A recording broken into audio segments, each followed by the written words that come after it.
Welcome back to the latest thrilling, head-spinning installment of the most disturbing TikToks on the internet today. For context, don't believe everything you hear or see is strictly for entertainment purposes only. With that being said, hit that like and subscribe button, and let's dive in.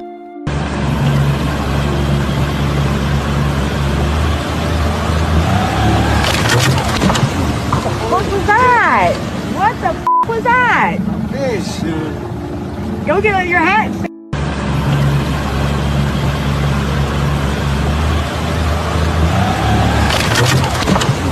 I never seen a fish do a haymaker. Oh my goodness. This Soul-stealing mystery cult.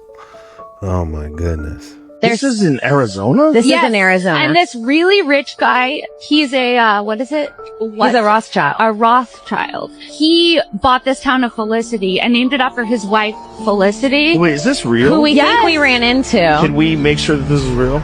We visited it. Go for tours of this place. Oh, we did a tour. It was We did a tour. horrifying. Why? They tried to get us in the center of the pyramid, in the center of the thing, put our foot in the middle, save this thing and make a wish and then sign a contract. And I was like, and we were like, I'm not doing that. And she was like, well, it's the only part of the tour you have to do. And they go, To do the tour. And that's when we said, we don't want to do the tour anymore. We're going to leave. And she was pissed. and then they said, she goes, this right here is the center of the world. There's, This is in Arizona? this Yes. is in Arizona. And this, Have you guys heard about this? How rich and powerful is Lord Evelyn Rothschild? Historically, the Rothschild family wealth was hidden in underground vaults. The Rothschilds' secret financial records were never audited and never accounted for.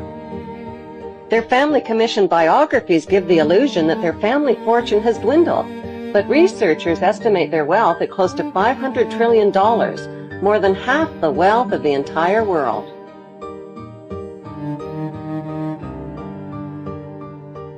Besides their many castles, palace mansions, wineries, racehorses, and exotic resorts, the Rothschilds bought Reuters in the 1800s. Reuters then bought the Associated Press, which selects and delivers the same news stories to the entire world, day after day. They have controlling interest in 3 major television networks and easily avoid media attention since they own it. Until recently, they owned and operated England's Royal Mint and continue to be the gold agent for the Bank of England, which they also direct. They control the LBMA, London Bullion Market Association, where 30 to 42 million ounces of gold worth over $11 billion are traded daily. The Rothschilds earn millions weekly just on transaction fees alone. They also fix the world price of gold on a daily basis and profit from its ups and downs. Over the centuries, the Rothschilds have amassed trillions of dollars worth of gold bullion in their subterranean vaults and have cornered the world's gold supply. They own controlling interest in the world's largest oil company, Royal Dutch Shell. They operate phony charities and offshore banking services where the wealth of the black nobility and the Vatican is hidden in secret accounts at Rothschild Swiss banks, trusts, and holding companies. Although Evelyn Rothschild looks like a harmless gray-haired old man, make no mistake about it, Rothschild and his ancestors have handpicked presidents, crashed stock markets, bankrupted nations, orchestrated and sponsored the mass impoverishment of millions. The wealth hoarded by this one family alone could feed, clothe, and shelter every human being on Earth. How rich and powerful is Lord Evelyn Rothschild? So basically they created currency and made the entire world slaves. Allegedly, of course. This is just a theory. This behind me is a schizophrenic simulator that someone with schizophrenia made. Have you seen the video on my top left? What I'm about to tell you will change the entire way you look at your life and just disabilities in general.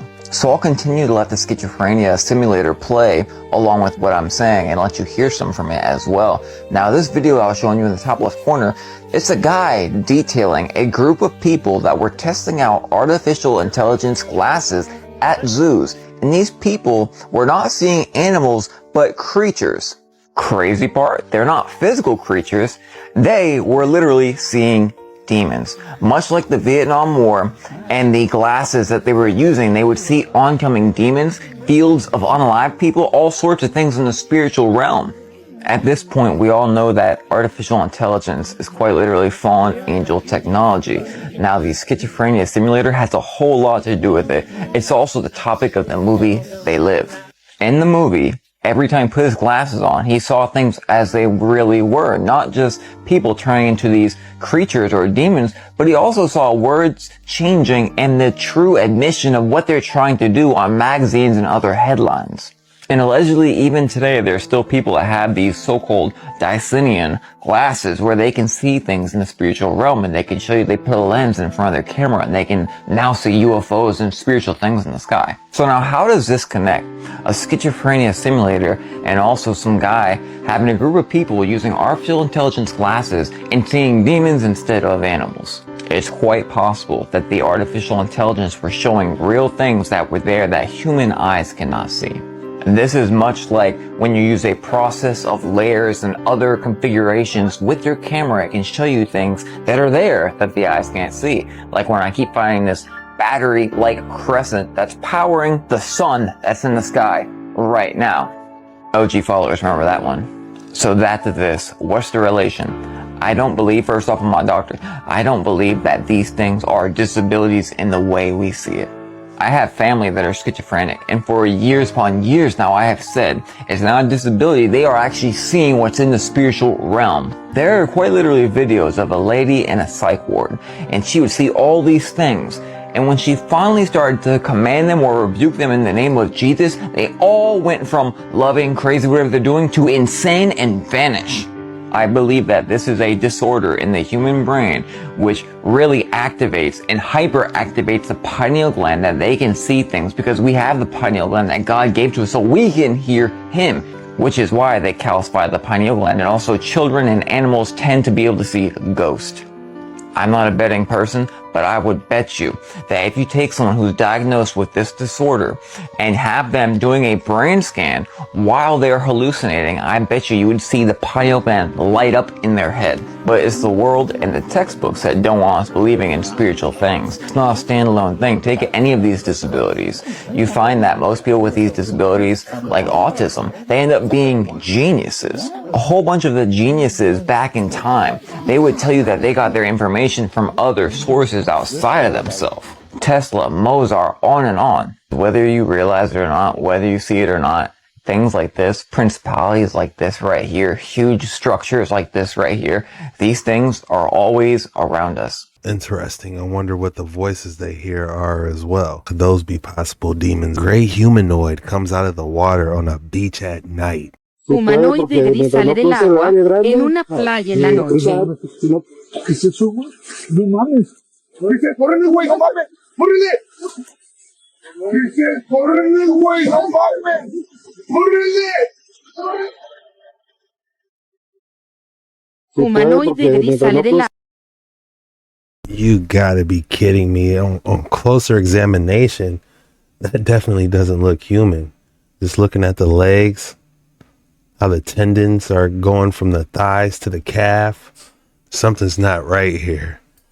They just confirmed aliens are from our oceans, and they have proof of it. In the Oversight Committee hearing that was broadcasted worldwide, 4 witnesses, including a retired Navy commander, confirmed to Congress that non-human higher intelligence exists, and we're in possession of their technology. They said we have UAP material and bioorganic material, and so does every other country, and behind closed doors, they're all in a race trying to reverse engineer the technology that they have. They said they have video evidence of them appearing from the oceans all across the world, and they've been here much longer than us. We've seen the UAPs move and react so quickly, and based on their technology, they believe they're being controlled by a mind-body connection. It said that some of these beings appear to be interdimensional, and that a human can withstand up to 9 Gs of force before suffering fatal consequences, but the technology they're working on is producing upwards of 3,000 Gs. That this is only the tip of the iceberg compared to what the government is not telling us, but let me know what you guys think about all of this, and I'll keep you guys updated. 3,000 G's? Oh my goodness. I'm trying to figure out how something can stay inside that and be okay. What type of quantum flux magnetic zone is going on inside those ships? This is my caricature of the great Mothership. Now, it is located between Saturn. It is located between the moon, one of the great moons, and Saturn. And are those ships going in it? Are UFOs? Right, going these in it? are ships. The boomerangs of the Targisians and the saucers of the Biavians are going in to this Mothership. I understand that she is 28, roughly 40 kilometers, which is 28 miles across. Looks like a big Tiffany egg. This great Mothership, the third airlock. In fact, the airlock is not a slow-moving megalith, as one would think. It actually, the airlocks are like the shutter of a camera. And you're in once standing up on a levitating disc that moves up off the floor. There's a causeway that goes around the interior of this ship, upward, upward, upward, round and round, downward, downward, downward. And out in the middle of this great expanse, there are 3 levitating gardens. Gardens, a stream, little animals, and dwellings. And you can even see the inhabitants. They appear to me to be taller than the average Biavian. So gives me to believe, since I know that these extraterrestrials have mixed on a genetic level with man since pre-biblical times, gives me to believe that they may be hybrid human beings. This is Ireland's strange wormhole of Inchmore. Inchmore is the largest of the Iran Islands of the Gow Bay in Ireland. Interesting. It looks like it was cut very precisely with some type of machinery. And what the crazy part about this, it looks like it's limestone that it's made out of. The question remains, what exactly cut this? Beneath the Roman construction lies a series of enormous megalithic stones known as the Trilithons, which form part of the foundation of the temple complex. These Trilithons each measure over 19 meters, 62 feet in length, 4.2 meters, 14 feet in height, and 3.6 meters, 12 feet in thickness, and weigh approximately 900 metric tons, making them one of the largest stones ever moved, lifted, and stacked in human history. To put this into perspective, each stone is roughly 36 times the weight of the stones used to construct Stonehenge, and approximately 10 times the weight of the largest stones used in the construction of the Great Pyramid of Giza. What giants lifted this and smashed it together is the first thing that comes to mind.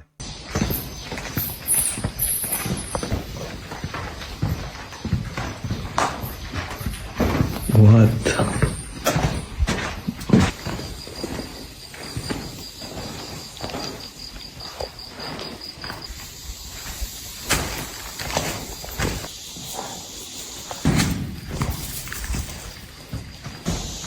Oh, doesn't count.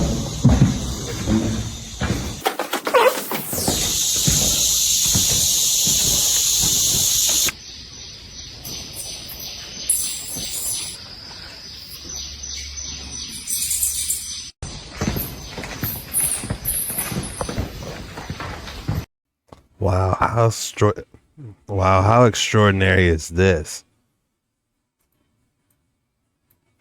Look at these visuals of this hidden Buddhist cave and the skylight just coming down. Man, I bet that's a sight. Japan, an archipelago steeped in history, has remarkable megalithic structures from a time long lost to our history books.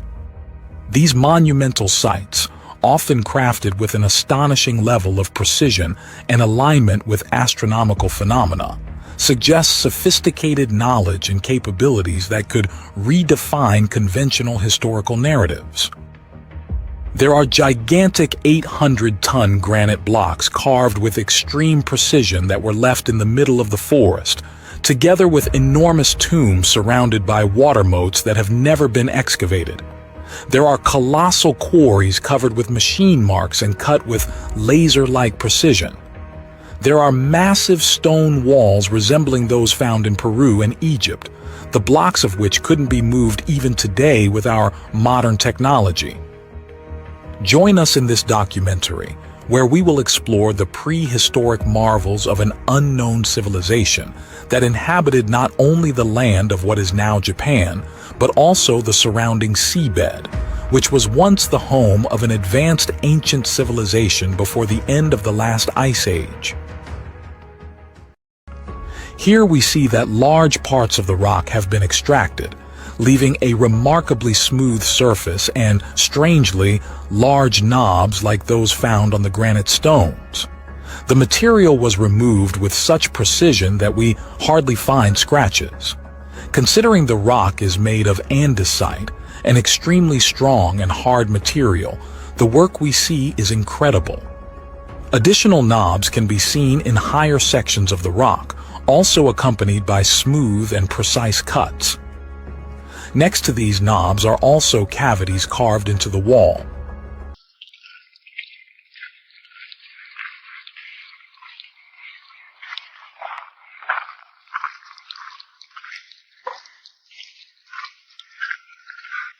So there's where we ate lunch.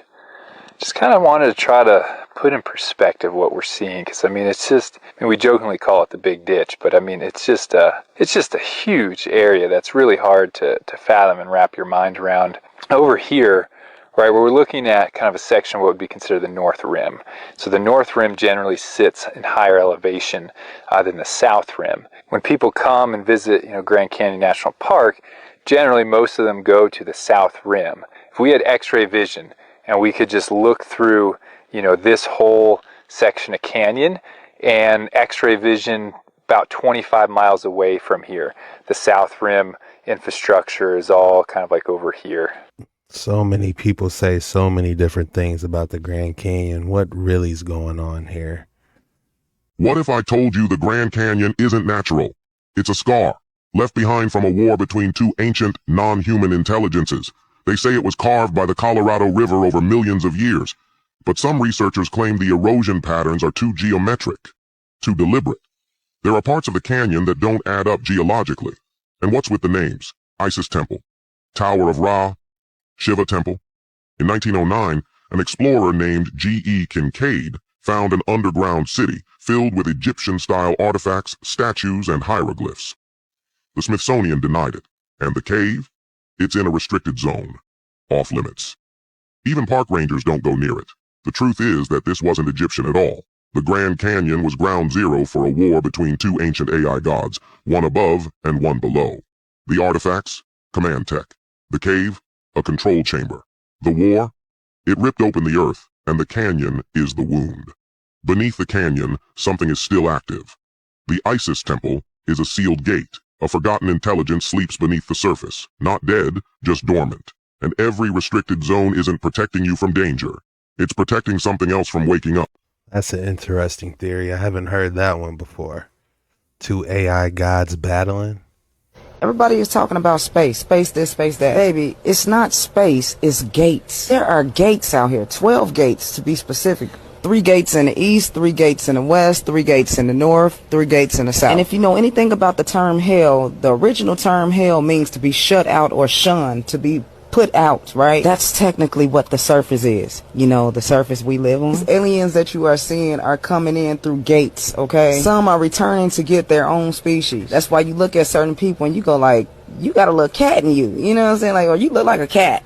Those are Lyrans. That's an actual species race. There's some people that look like hippos. There's some people that look like monkeys. There's all kinds of species. And then there are celestial beings, and these people that are living off borrowed time to enlighten folks so they can go back within. Even Jesus said the kingdom is inside. But when we think about it from a cosmic standpoint, we recognize that everything that is heavenly, sacred, and wholesome is within. So what makes you think that living on this planet and this dimension, that everything outward is better or greater? No, The true dimensions are inside the earth. That's why all the devils and the demons are walking this planet.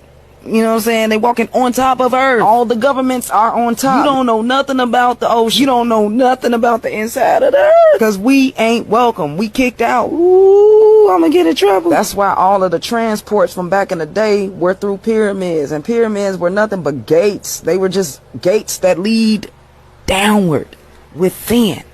Hell is outward. It's an external thing. That's why when people seek validation, they never have internal satisfaction because they're looking for something outside themselves. Oh, but the people that are sure of their purpose, they go within. They don't mind being alone. They don't need outside company. They are their own company. That's why all the holy people are usually by themselves. And the sacred temples were so out of reach where they could not be touched. So think about it. We got all of these gates, not space, but gates, where these other beings are coming to visit. Visit from the inside.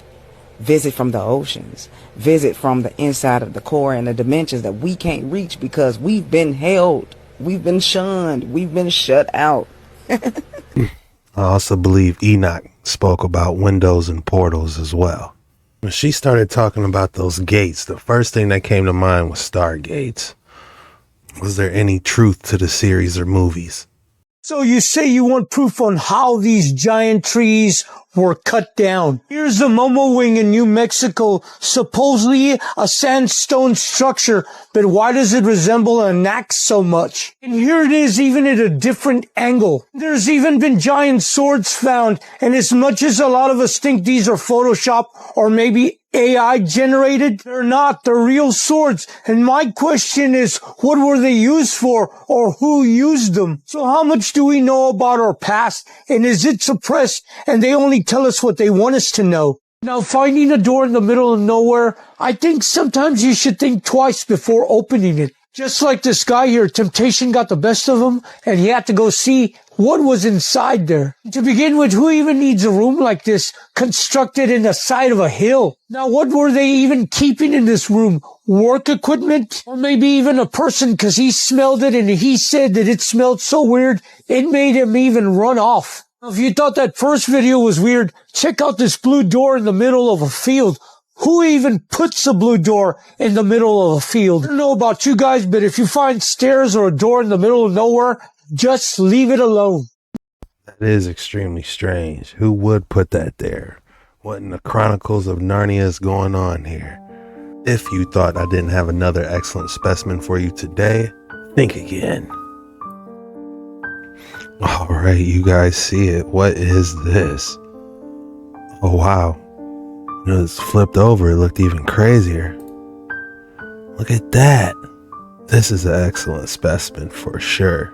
What would you guys name this one? I would call it Ice Caterpillar. And you know because it's the Sunday, I gotta double up on you. Look at all these exquisite pieces. Somebody definitely has an extraordinary. Look at that tourmaline in the back. Oh, we're learning a little bit. I know that's a tourmaline. Got some quartz.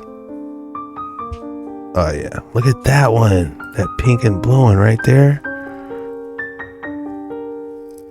Call that the Bubblegum stone.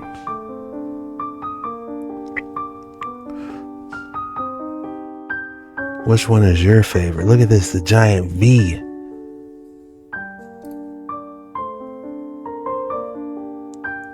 Man, these are extraordinary. Even that first pink one. Which one is your favorite? So you're saying none of us are actually from Earth? Not the Earth you think you know. The 7 continents we live on aren't our birthplace. They're a containment zone, a prison sealed off by the ice wall. A prison for who? For us. We're descendants of people who once lived beyond the wall, civilizations so advanced and defiant they couldn't be controlled. So long ago, someone made a decision, isolate them, populate these continents with carefully selected descendants, erase their memories, erase their origins. You're saying we are not natives here? Exactly. We were placed here. Richard Constantine orchestrated what's called the Great Placement. He found these untouched lands inside the ice wall and realized they could serve as the perfect cage. But how do you populate entire continents? Embryos. He harvested them from the ancestral lands, raised the first generation just enough to survive, then released them, let them believe they were inventing fire, tools, agriculture, when it was all designed.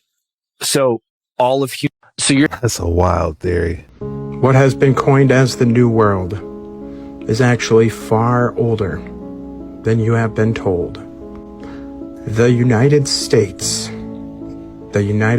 Mudflood. This was the true old world, dug up and repurposed.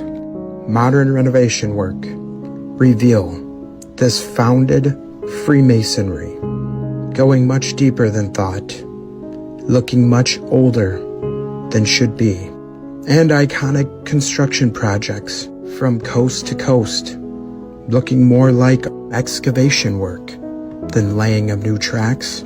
And of course, one of my favorites of all, Kansas City, Missouri, looking like the excavation and unburying of Rome, complete with those destroyed and buried red brick structures. From coast to coast, and all points in between, from the stories of the silly undergrounds, forgotten and buried in nearly every city, to the rock walls in Rockwall County, Texas. With all these ruins in America being unearthed daily, that's not even including all the giant remains collected and hidden at the Smithsonian.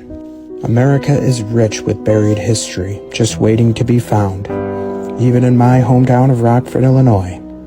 Question everything, friends. Until next time.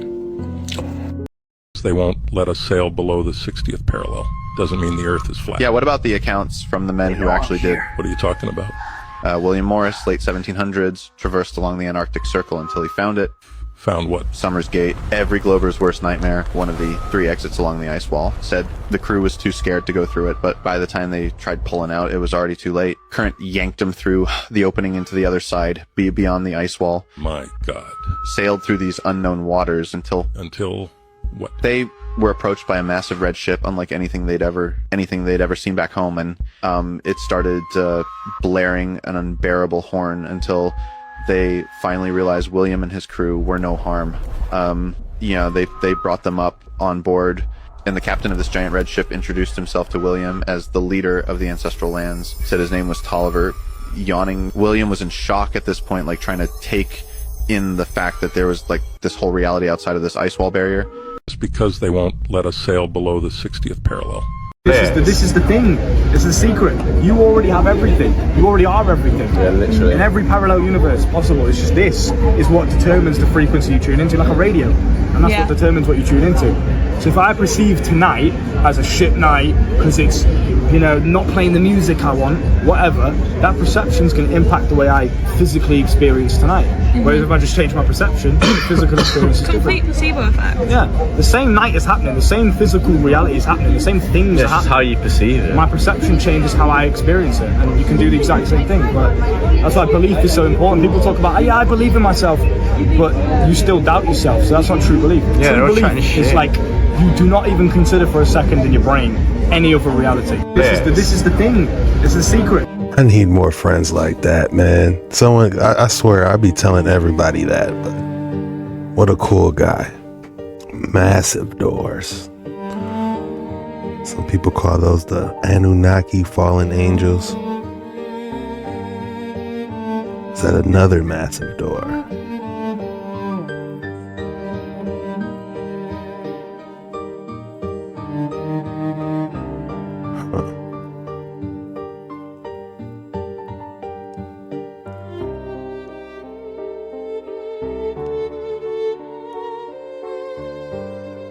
Wow.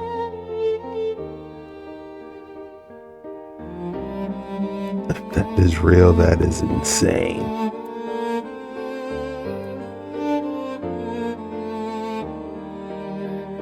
Unbelievable.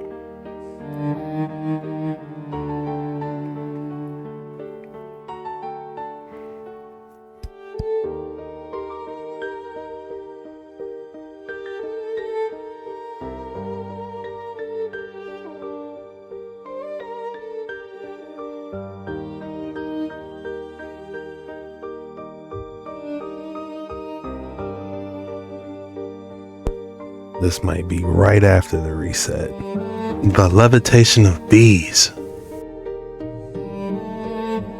The bumblebee, when he starts to beat his wings, when he starts to flap his wings, there's a little cavity, a hollow cavity next to the larynx inside his system that's hollow.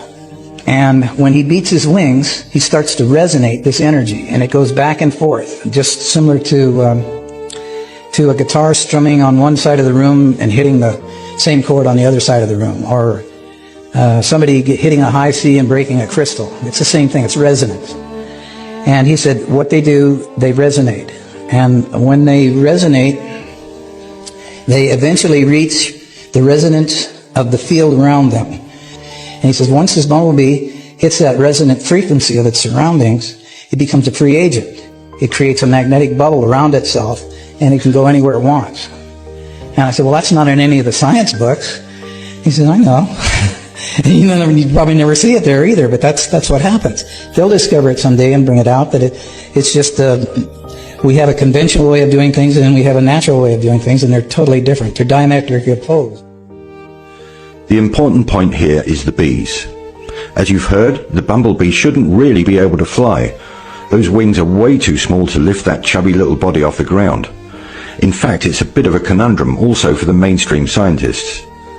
They can travel in perfectly straight lines for long distances without any deviation, even during a howling crosswind.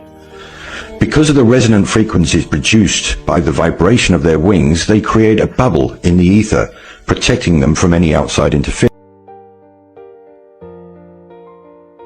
Interesting. We know how important bees are. I wonder why they don't put this in our textbooks. That's all we have for today's video. If you made it this far, the code word is unknown mysteries. When you drop unknown mysteries in the comments below, that lets me know you're real when you made it all the way through the video. And I just want to say thank you from the bottom of my heart. I love you guys. Don't forget, today I'm doubling up on you, so be sure to head over to Jet Ski Chuck tonight and don't miss out on any of the action. This was the most disturbing videos on the internet today. See you later.